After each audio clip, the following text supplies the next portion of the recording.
Good Monday morning, everybody. Rural 2IC with another morning chat.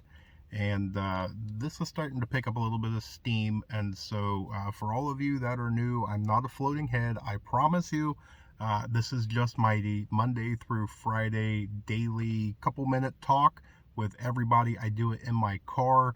And there's not really any light when I get to the parking lot at work. So, uh, bear with me until springtime, right? But anyway, what are we going to talk about? Well, it's Monday. It's the kickoff to a new week. And so, one of the things that I wanted to talk about is metrics.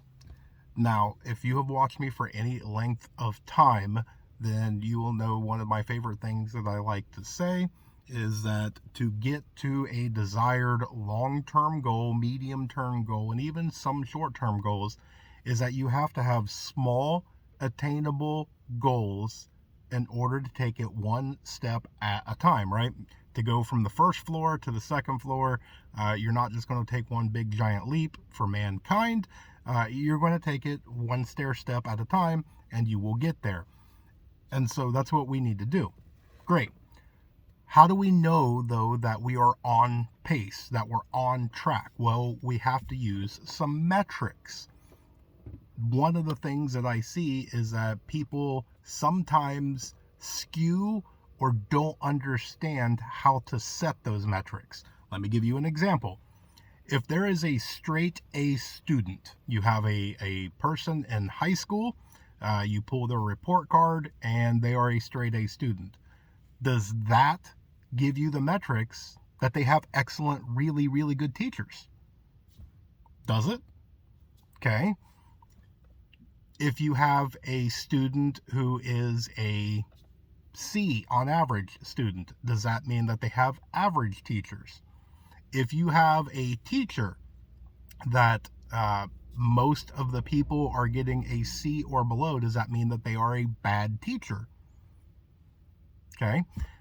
Where I'm going with this is maybe that teacher was a good teacher and maybe they lost motivation and they became a bad teacher. How do you put that into metrics? Maybe that teacher is an excellent teacher, but they have a classroom of unmotivated students.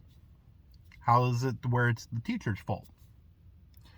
Maybe that straight A student has a few bad teachers, but they learn on their own. They set out and figured out the material that needs to be learned. They have self-taught.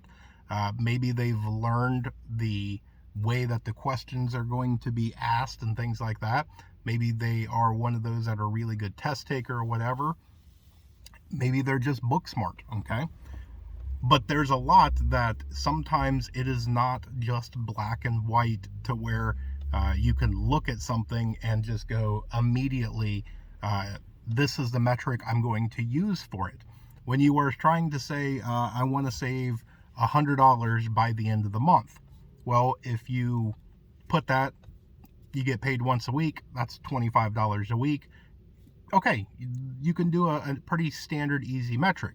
At the end of each week, do I have that $25 threshold? Give or take a little bit. Doesn't have to be exact, but that's a pretty straightforward one.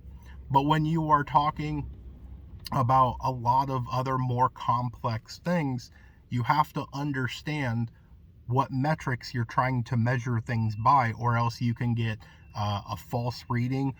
You could get a false sense of security.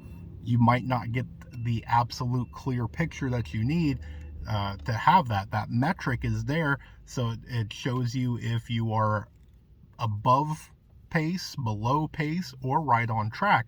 And if you don't have that, then you don't quite know where you are. That metric is there so you can kind of gauge everything to see where you stand at a specific point in time. So I just want to put that out there, just kind of as a little bit of a word of caution. Take one or two of your goals, and how are you doing your metrics? How is it that you are making sure you are on par with how you want to get it in that timeline and everything else?